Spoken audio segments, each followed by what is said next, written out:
Hey everyone, welcome back to the Global Medical Device Podcast. This is Etienne Nichols, your host for today's episode.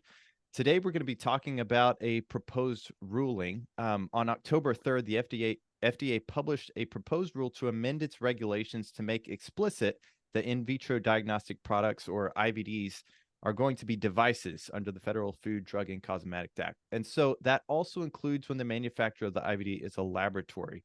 And included in this proposed rule, which we'll get a little bit more detail in just a minute, but is the idea that they're going to phase out the FDA's historical general enforcement discretion approach to laboratory developed tests, or LDTs. We'll talk a little bit about what the difference are. So today I'm really excited to have with me Shannon Bennett to discuss this topic. He's an experienced leader in regulatory affairs, quality management.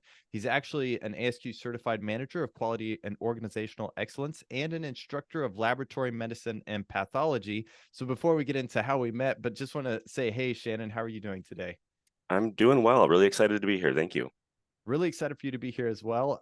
For those of you more longtime listeners, maybe you heard our previous episodes, or mine and another gentleman, Mike Drews. We discussed LDTs in the past, and this is actually how Shannon and I met. He posted an article on LinkedIn, which is a really good article. We'll post a link to that in the show notes. Kind of the other side, or the other take, and so I really appreciated the thoughtfulness that you put into this. Obviously, you come from the LDT world and have a vested interest in this. So love to explore more. Where do you want to start with this, Shannon? So I think just to kind of set the foundation for the conversation, and you and Mike talked about this a bit, but I'll just reiterate a little bit.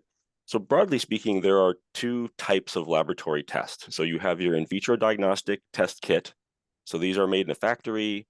They're a couple of vials of chemicals, instructions for use, put into a box. Those companies will develop and validate. Then they need to submit information to the FDA and get clearance or approval, and then they can sell those kits to dozens or hundreds of laboratories around the country. So IVDs are one type, and then the other is your laboratory developed tests. So that is a test that's developed and validated in a single laboratory and then run in that laboratory. And so historically, FDA has used enforcement discretion. And there are a couple of reasons for that. So when the medical device amendments passed in the mid 70s, LDTs existed, but they were typically fairly simple and they were used in support of a hospital population. So the laboratory attached with the hospital would run tests on that hospital's patients. So the number of patients affected, should you have a inaccurate test, would be fairly low. Fast forward to today, LDTs are quite often cutting edge. So they're much more complex than they were back in the 70s. So things like next-gen sequencing, multiplex mass spec, really state-of-the-art technologies. And then the other development is today we have large reference laboratories where, again, the test is performed in that one laboratory. However, they get samples from around the country. And so the number of patients being affected by that test are significantly greater because we're pulling in patients from all over the country. And so because of those reasons, FDA has indicated they felt like they needed to act to roll back their enforcement discretion. And the draft regulations that came out on October 3rd is not the first go around here. So back in 2014, FDA published a guidance document discussing here's how we propose regulating LDTs as medical devices. There was a tremendous amount of pushback from the industry. In addition, there was a presidential election in 2016. I suspect that had a little something to do with it because we went from a Democratic administration, which tend to be more supportive of regulation, to a Republican administration, which tends to be a little less fond of regulation. So that may have played into it as well. But ultimately, FDA never finalized that guidance. And so enforcement discretion continued. The next phase is in 2017, FDA released a white paper, discussion paper essentially on here are concepts that we think we would use if we were to regulate LDTs. And that eventually turned into a piece of legislation called the VALID Act. So the general idea under VALID is that you would put IVD test kits and LDTs under the same regulatory model and would actually create a new product class called an in vitro clinical test, or IVCT. Now that's beneficial because today IVDs are medical devices, and there's a little bit of a round peg, square hole problem there where it's not necessarily a great fit. So IVCTs would be a new class of product that would be a better fit, the argument would be, for IVDs and LDTs. So Valid had two shots at being included with legislation last year, being added onto legislation. And in both cases, it was pulled at the last minute. So Valid did not pass. So this year, FDA took another look at things. So they've tried guidance, didn't work. They tried legislation, didn't work. So the other option available to them is notice and comment rulemaking. And so that's what we saw on October 3rd, where essentially they are now proposing to roll back their enforcement discretion for LDTs and consider them to be medical devices like IVD test kits. So I think the interesting thing is the regulations are several dozen pages, but the actual regulatory change is like a sentence, which is LDTs are medical devices now. That's basically it. And then lots of additional detail. I have a quick question about this, just because the Valid Act, I know you've seen the different iterations of that, and we're really close with that. What would be the difference in changing the IVDs to the IVCT? Is that the acronym that they're using? And then I assume putting LDTs under that same IVCT category. Is that accurate? Yep. And then, so what would be the difference had the Valid Act passed versus what they're talking about doing now? So I think broadly speaking, the draft regulations that came out a couple weeks ago are more restrictive. And I think that's just the bottom line, is that they are more restrictive than what Valid kind of envisioned. Valid in its early iterations were also pretty strict, but over the course of the 3 or so years that there were negotiations going on between Congress, stakeholders, FDA, I do think Valid moved in a more lab-friendly direction. Whereas these regulations that came out on October 3rd are, again, a lot stricter and a lot more like kind of the early iteration of Valid or like the 2014 guidance document. Okay. And different people have expressed different opinions on this, and it's fair if you don't want to express an opinion. I'm just curious though, if you have a thought, is this the FDA trying to get legislation to move, or do you think this is just the way it's going to be? I don't know if you have a thought on that or not. That's a complex political question. Yeah. You know, FDA has publicly expressed that they would prefer a legislative approach, but they've also been very clear that since the Valid Act didn't get over the finish line last year, that they feel like they have to go the regulation route. Yeah. There is a little blurb at the very end that just talks about, I'm trying to remember, I think it's section 13, other issues for consideration. It talks about how that the FDA recognizes that there are new bills that potentially could change the legal status of this. So they do kind of give that little caveat at the very end there. But okay, we kind of have to move forward with what is happening then. So what are your thoughts? You mentioned there's just a very small sentence that really is changing anything. What are the implications for LDT or laboratories who are producing LDTs? What are the implications? Significant, I think, potentially. And so FDA goes into that a little bit. By their calculations, they have a pretty wide range of what they think it would cost the laboratory industry to move into compliance. But their median value is something like $5.5 billion per year. So that's a big number. Yeah. I think the thing to remember is, well, a couple things. One, and I think this is a little bit where I commented on the discussion that you and Mike had. There is this misconception that laboratories are completely unregulated. It's the wild, wild west. These are people in their garages with instrumentation pumping out test results, and that's just not true. Laboratories are heavily regulated. So the primary mechanism for that is a law called CLIA, the Clinical Laboratory Improvement Amendments.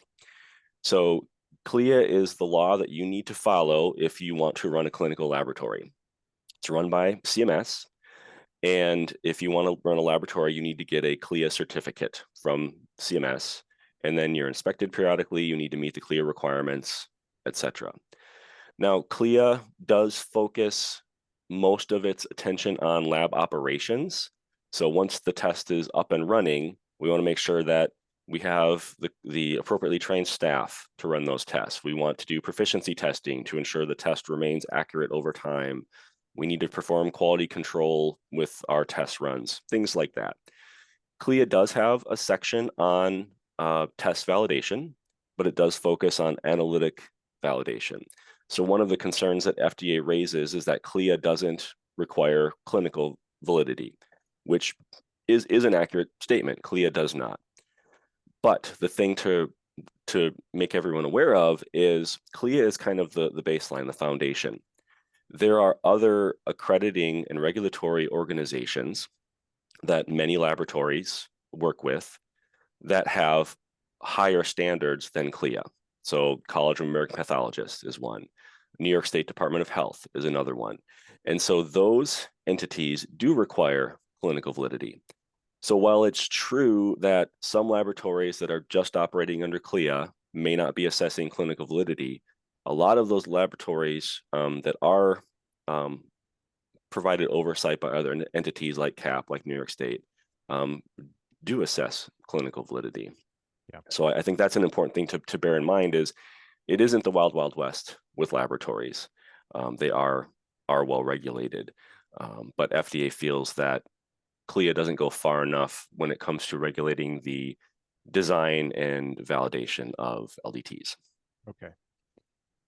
Well, so I'm thinking if I were a lab and I'm reading this and I'm trying to understand the other side, maybe I'm not really familiar with IVDs or the process they go through with the FDA to become a marketable test.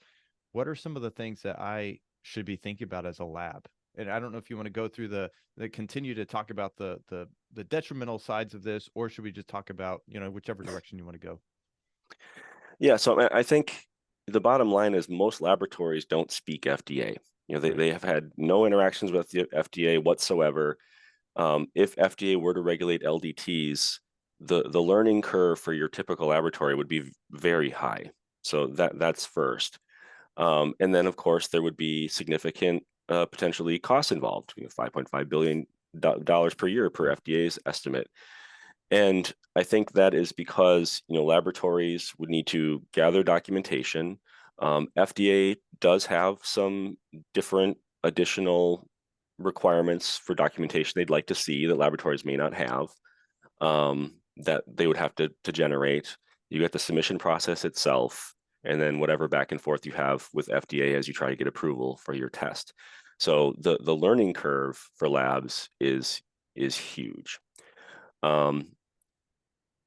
And I think there are lots of different kinds of laboratories, right? So you might have a really niche laboratory where they've got like 3 LDTs and that's all they do. And then on the other end of the spectrum, you've got like many academic medical centers where they've got a test menu of maybe 1,000 lab developed tests. So the idea of trying to gather submissions for 1,000 LDTs in the 4-year transition period in the regulations is incredibly daunting. It would certainly be a very expensive proposition. So I think many laboratories are going to be faced with a difficult decision-making process of, do we want to mess with the FDA at all, or do we shutter our doors? Or if I'm an AMC, for example, I can't afford to submit 1,000 tests to FDA. I can only do 100. So maybe we need to start prioritizing. We're only going to focus on these tests, and these other tests we're just going to stop offering. So I think there is a legitimate concern about patient access and innovation as well. Again, that's just taking existing tests off the market. But moving forward, if I'm a laboratory and I've got a really innovative technology that I'd like to develop a test for, today I could bring it up as an LDT. Again, validate it, high quality test. But in a future state, if I also have to go through FDA, that might be hoops that I don't care to go through. And so I won't bring that test up. And FDA does, call that out in the draft regulations. They say something along the lines of, we recognize that some laboratories may opt to take their tests off the market due to resource constraints or whatever the case might be. And they essentially say, we're comfortable with that because we think the benefit to patients outweighs those tests going off the market. And I think that's going to be a point of significant contention between the lab industry and FDA. Yeah, because there's no grandfathering in. Correct. Yeah. So Valid Act had grandfathering. So what that basically meant is if you had a test on the market prior to X date, it would be grandfathered. So essentially, you would not need to, retrospectively submit documentation to the FDA, which really helps address some of that administrative clerical burden issue. The draft regulations don't have grandfathering explicitly. So hypothetically, a laboratory would need to submit every single LDT, or at least assess whether they need to submit every single LDT to the FDA. Now, interestingly, this isn't just draft regulations, it's also a bit of an RFI because FDA asks some specific questions, and one of them is around grandfathering. So should we consider grandfathering a subset of tests? What should those tests be? And what evidence can commenters provide that would demonstrate that grandfathering would be okay? So they're at least leaving the door open to discussing the possibility of grandfathering in the draft regulations. Yeah, I was just looking at, I hadn't read the comments. Maybe you can speak to some of the comments or some of the bigger comments that have come through. It seemed like there were a lot. I want to say upwards of 500 comments came through for this proposed ruling. I don't know. Have you looked at any of those yet, or? I was monitoring. So one challenge too is the fact that, again, FDA did this in 2014. So if folks are looking at historical comments, just be careful. You're looking at the current 2023 regulations and not the 2014 regulations. Okay. But I do expect there to be many, many comments here. Certainly labs are going to comment. Professional societies are going to comment, and I imagine individuals will comment as well. So I expect there to be a significant number of comments to this regulation. So one of the things I noticed when I was reading through, I mean, it's kind of early on, or somewhere in the proposed ruling, it talks about the different stages. Is what a 4-year rollout Correct. of this program. And maybe before we go into that, I'll just comment on something you said previously about the no grandfathering in. Previously, I'd heard some people speaking kind of positively about the FDA and how they are sort of learning from EU MDR, the European Medical Device Regulation, and how it has stretched on and on and on because just companies are deciding to let their CE marks expire rather than jump through all the hoops that the EU MDR is requiring. And so this is almost seems like a bit of a step in the wrong direction as far as that image. But I don't know. Let's talk a little bit about the stages that they've laid out, though. Can you speak to some of those? Sure. So FDA basically has a 4-year, what they consider a phase out policy. So they're phasing out enforcement discretion, which means they're phasing in regulations, is another way to think about it. So in year 1, they are phasing in adverse event reporting. So as a laboratory, if I have an adverse event with one of my LDTs, I would need to submit that in some way to the FDA. So I think this is a little bit challenging. So laboratories have, many laboratories, I would hazard to guess, probably all laboratories, have mechanisms to track adverse events. But the challenge is not all adverse events are created equal. So for example, if I'm a technologist at the bench and I forget to add one of the chemicals to my setup and the run fails and I have to repeat it, that's an adverse event as far as lab is concerned. But it's not due to a problem with the design of the test, the LDT, it's human error. Another example is I set a blood tube on a bench, it rolls off, rolls underneath the bench, and I don't find it for a couple of days. It's now outside stability. I have to cancel that test. Nothing to do with the test, completely, human error. I don't imagine FDA wants to hear about those things because, again, it has nothing to do with the test itself. And in addition, that really falls more on the CLIA side of things because it's lab operations. I think FDA is primarily concerned with, do you have any design flaws with your test? Is your test giving a lot of inaccurate results? Those kinds of things. So I guess one general comment I have is I think FDA, should these regulations become finalized, will certainly need to develop some additional guidance documents for laboratories to help us, frankly, understand expectations. Because again, I don't think they want to get slammed with thousands of adverse events that really have nothing to do with the test itself. So that's year one. Year two is registration and listing. So every laboratory that wants to continue performing or developing LDTs would need to register with the FDA and then would need to list information about their test. So again, most, if not all, laboratories have an electronic lab test catalog, which will include things like the test name, sample requirements, the methodology used, interpretation, guidance, etc. So that's all things that FDA is probably interested in for their listing database. So labs have that information. Going off of what was invalid, FDA, I think, may also want some performance characteristics. So what's the accuracy of your test, the precision, etc. So labs likely have this information, but it is still a clerical burden to provide all that information to FDA. But they do provide a year for that to occur. And there are a few other things that occur in year two, phasing in labeling requirements. So here's an interesting tangent. So, an IVD test kit is, again, a box that I put chemicals into and then instructions for use, and then I mail it out to dozens or hundreds of laboratories. An LDT is a recipe on a piece of paper that I'm going to execute in my lab. There's not a physical thing to move around, right?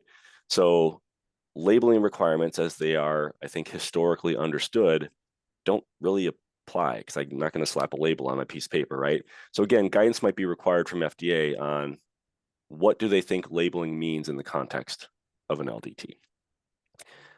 All right, so then we move on to year three, and that is implementation of certain QSR or GMP requirements. Design controls, document controls, purchasing controls, CAPA. There's a couple others that they call out specifically.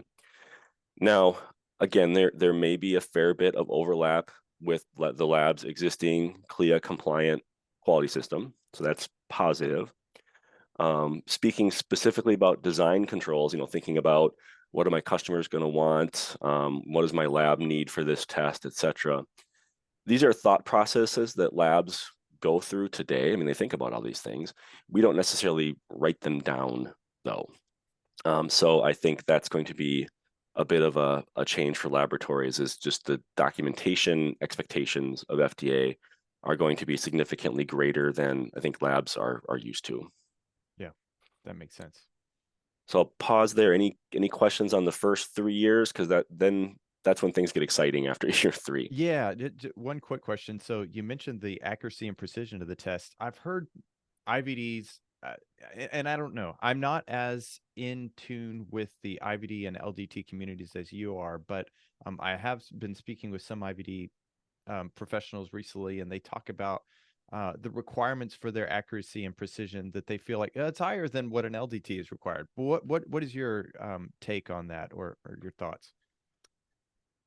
I mean, I can't really speak on specifics because every test is going to be different. I can say that every single laboratory is run by an MD or PhD laboratory director. These are people who are very well experienced.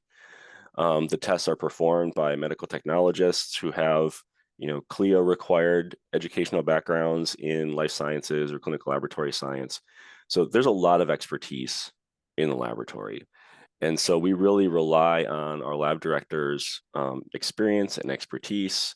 Certainly, as necessary, we'll reference things like CLSI guidance documents or other guidance as we develop our validation studies. But I think the level of rigor and the level of quality in LDTs is equal with IVDs, broadly speaking. Okay. The other thing was the QSR or the GMP requirements. I am just personally curious about that, not being as familiar with what CLIA requires. I know that there's going to be some overlap because I know CLIA requires quality system. What are some of you already mentioned design controls, but are there any other aspects that may not have overlap that may require additional lift?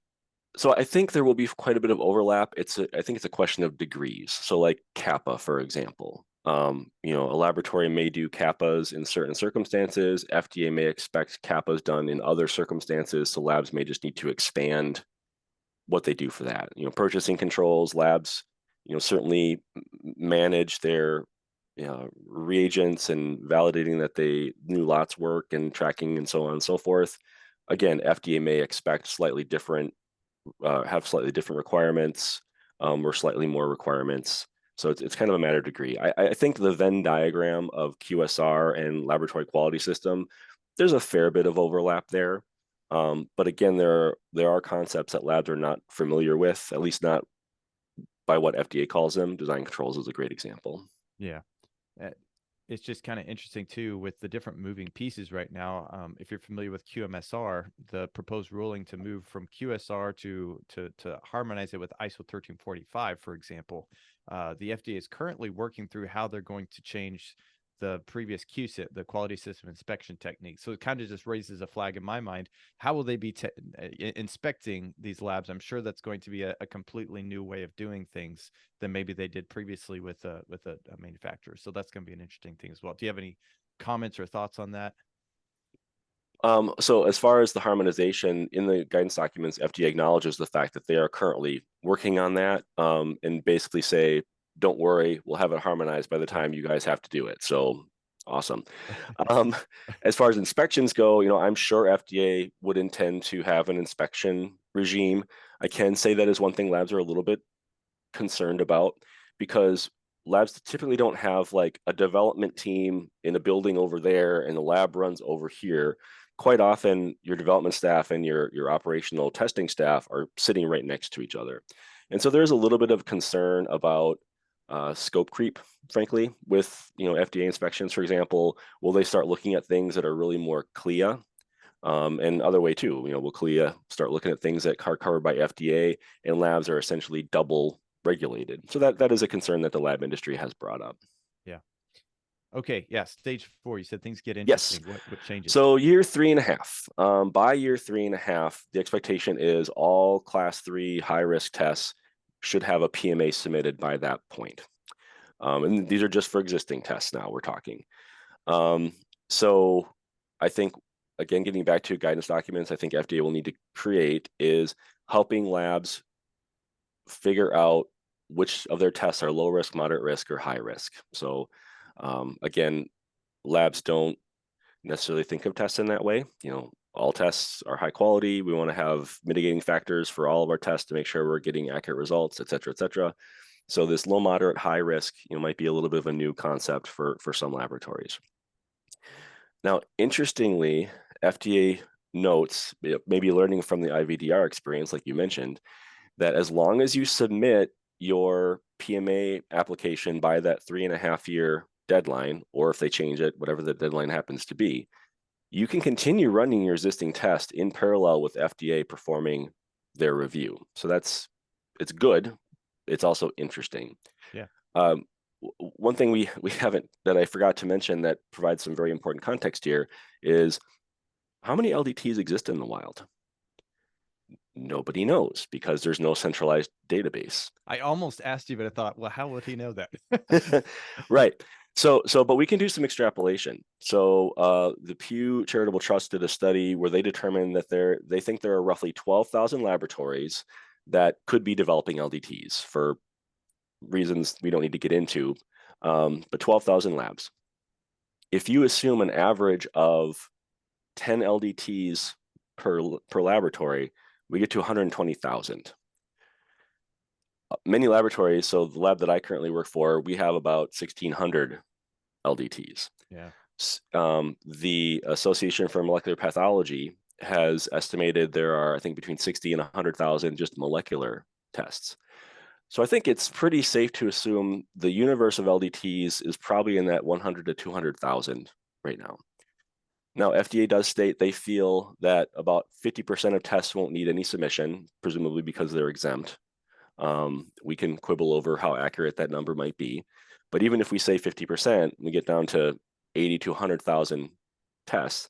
That's 80 to 100,000 packets that FDA is going to have to review. So there's going to be this massive bolus by the end of this transition period of submissions that FDA will need to be reviewing. So that is also an area of, I think, some concern, not just for the lab side, but I have to imagine for other medical device manufacturers, because FDA has a finite number of submissions they can review for all medical devices. And if you jam 80 to 100,000 new submissions into that pipeline, it could cause problems for other people. Yeah. Yeah, I'm just running through some of the thoughts in my mind where the cost associated. I mean, they're going to have to establish as a manufacturer, I would assume, the submission cost. There's the additional QSR cost. So that gap analysis, we forget sometimes about just the analysis to determine what's going to be needed, and then the actual filling of those gaps. So yeah, wow, 80 to 100,000 tests. I mean, from the FDA side, that's a lot. I'm curious what they're currently staffed for. I mean, maybe that's something, a topic of different discussion, or maybe we can look into that later. But yeah, okay. Stage 5. What are the thoughts there? So year 3.5 is PMAs for your class 3s, and then by year 4, so 6 months later, laboratories would need to submit any low or moderate risk tests. So basically, the remainder of your tests that need to be submitted would need to be submitted by year 4. And again, once you make that submission by the deadline, you can keep that test on the market while FDA does their review. Yeah. Okay. Well, that's good. You mentioned a couple guidance documents. I tried to take some notes here. One being the level of risk for tests. I don't remember what the first one was. I think it was about the adverse event reporting. Adverse event reporting. Yeah. Okay. Just going to kind of take some notes. What are some other things that you think are going to be, I mean, necessary guidance documents is a really interesting thought that you've kind of brought out, just some different ones. Do you have thoughts on others that the industry's at least going to need to learn about this?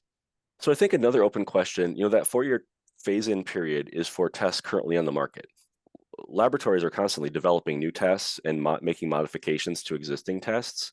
So what happens with those?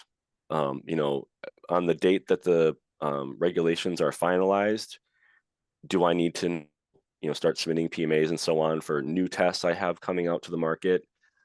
If there's this bolus of 80 to 100,000 historical tests, what does that do for new tests? Do they go to the end of the line? Do they get prioritized? How does that work? So I think some additional guidance on that transition period for new tests or new modifications to LDTs would also be something that hopefully FDA is thinking about. Yeah, that makes sense. If we went back to design controls, you mentioned that, and just like any good engineer, you think about the process of design controls, but you don't always write it down. And the design inputs, design outputs, controversy, or what's a user need versus design input. I am seeing that as that would be a difficult thing to really apply in this situation, I suppose. And I don't know what your experience is with design controls, how much you've dealt with it. Are there any specific things within that whole process that you see as we may need some guidance regarding this? Well, I think not even just with design controls, but in general, as I think I mentioned before, but labs don't speak FDA. Yeah. So I think there will certainly need to be a significant educational effort on FDA's part to really get labs up to speed. Labs want to do the right thing. We all want the same thing, which is, safe and accurate tests for our patients. But labs may need some help gaining the understanding of all these requirements and the terminology. Terminology is always tough. So I think the educational effort is a really important consideration. Yeah. Well, I appreciate you walking me through those. What are the other things missing in this before we switch gears? Because I would like to talk about, comments you have and things that you would change if you have. I know you likely have an opinion about that, but anything else we missed, assuming things don't really change regarding the proposed ruling? I think the one thing I'll flag, there was a really interesting concept in the VALID Act that isn't in these regulations called technology certification. It's kind of I think of it as a center of excellence approach, where a laboratory could submit a test to FDA using a particular technology, as well as some supporting quality related documentation. FDA would review that test. Let's say it's in mass spec. and would review all that documentation and say, hey, laboratory X seems to really know what they're doing with mass spec testing. We're going to give them technology certification, meaning they can continue implementing new mass spec tests and modifying mass spec tests and don't need to be making constant submissions. So that has the dual benefit of reducing the submission burden on the laboratory, which is something that is a major concern, but also reduces the review burden on FDA. They have some assurance that laboratory X knows what they're doing with that technology and can kind of let them do their thing. Now, FDA has stated they don't feel that they have the statutory authority today to use such a concept, and so you don't see something like that in the draft regulations. But it sure would be nice to try to figure out a way to make that tech cert or center of excellence like approach work, because again, I think it'd really be a win-win for both lab and for FDA. Yeah, it's almost as if showing the practice of medicine. We know what we're doing. You don't have to worry about us. That makes sense. How would that? Do you have comments on how that would work specifically? I mean, you said it was in the Valid Act, but any additional details regarding that? I think Valid laid it out pretty well. Yeah. Yeah. Yeah. Okay. Well, if the Valid Act had passed and we were looking at an IVCT for both LDTs and IVDs, obviously it feels like it would take the IVDs a little bit away from the FDA to a certain degree. But what would that look like regarding the industry and LDTs and IVDs? What would change versus what we're looking at right now? Under a valid Yeah. construct. Right. So I think it would actually make the IVD manufacturers' lives a little easier, because they'd still be regulated by FDA, of course. But I would argue that the IVCT concept, that new product type, would be more fit for purpose, I guess, for IVDs. So I have to imagine there are some things that are a little bit challenging for IVD manufacturers to document or demonstrate today under medical device that would maybe be a little bit easier in a more fit for purpose regulatory construct. Yeah, that makes sense. So, as far as timing goes, this 60 days after it's published is when it would come into effect, is what they say. But we don't know when it would be published. Just looking at previous proposed rulings and some of the time that it takes, I don't know if you have a thought or if you talked to anybody who knows, but I guess at least a year. But I don't know if that's accurate. Well, I Yeah. think the thing that cloudies the water is the fact that next year is an election year. Right. So I think FDA is going to be motivated to get it out sooner than later. There is a 60-day comment period to December 4th. I imagine there's going to be a lot of comments that FDA will have to wade through. So they probably want to get it out quickly, but there are probably going to be a lot of comments to get through. So I really don't know how quickly they're going to be able to turn that around. Yeah. It'll be interesting to watch. It'll be interesting to see it play out. What else? Any other thoughts or comments about this? I mean, I know you covered a lot of different ground, different aspects, but what other comments do you have? I think we covered a lot of it. I mean, I think the bottom line is this will be potentially very disruptive to the healthcare environment. Lab developed tests. There are studies that have shown that 70% of the information in the medical record is due to laboratory testing. So obviously they play a really important role in the healthcare environment. And I think I'm just hopeful that however this plays out, that the disruption to the healthcare industry will be minimized, because at the end of the day, we want to make sure that patients have access to high quality, accurate tests.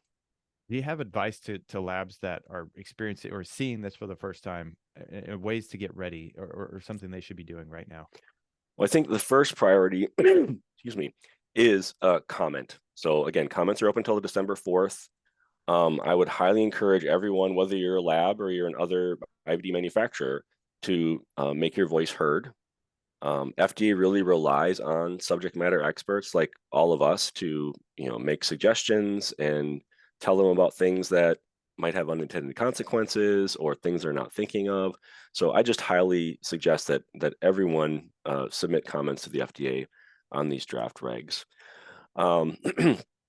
As far as what can labs do to prepare, it's challenging because you don't want to get too far ahead of where the regulations are, right? Yeah. So I think the bottom line is this is definitely something to pay attention to. It's not a time for panic, but it's a time to keep an eye on what's going on. I guess the other thing I should, in fairness, mention that plays into this as well is about 35 seconds after these draft guidances are finalized, I'm sure there's going to be lawsuits involved because when you have this big of a change to an industry, somebody is going to sue.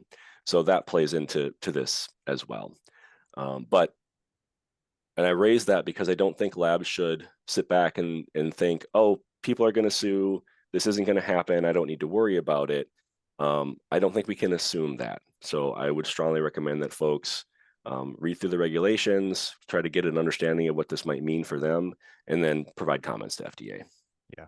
Yeah, that is tough because you don't want people just to ignore it in hopes that it'll go away. Similar with the EMDR type situation, you don't want to just hope there'll be an extension. Okay, that makes sense. So, wow, you brought up an interesting point with the timeline. I mean, if they do want to move quickly, that could be, I mean, it could be as much less than the year. So that'd be interesting. Very cool. Well, thank you so much for coming on. I really appreciate you going through the proposed ruling. That'll be interesting to watch this. Maybe we'll have to do a follow-up episode once the published one comes out. We can talk a little bit more if that's interesting. Yeah. Where can people find you if they want to reach out? Is that okay if they reach out to ask direct questions? Any thoughts? I'm on LinkedIn. I'm always happy to talk shop. I can't provide regulatory advice or anything, but I'm always happy to talk about what's going on in the regulatory arena, in the diagnostics testing arena. Okay, we'll put a link in the show notes so that people can find you. And again, thank you so much for coming on the show. We'll let you get back to it. Thank you. Take care.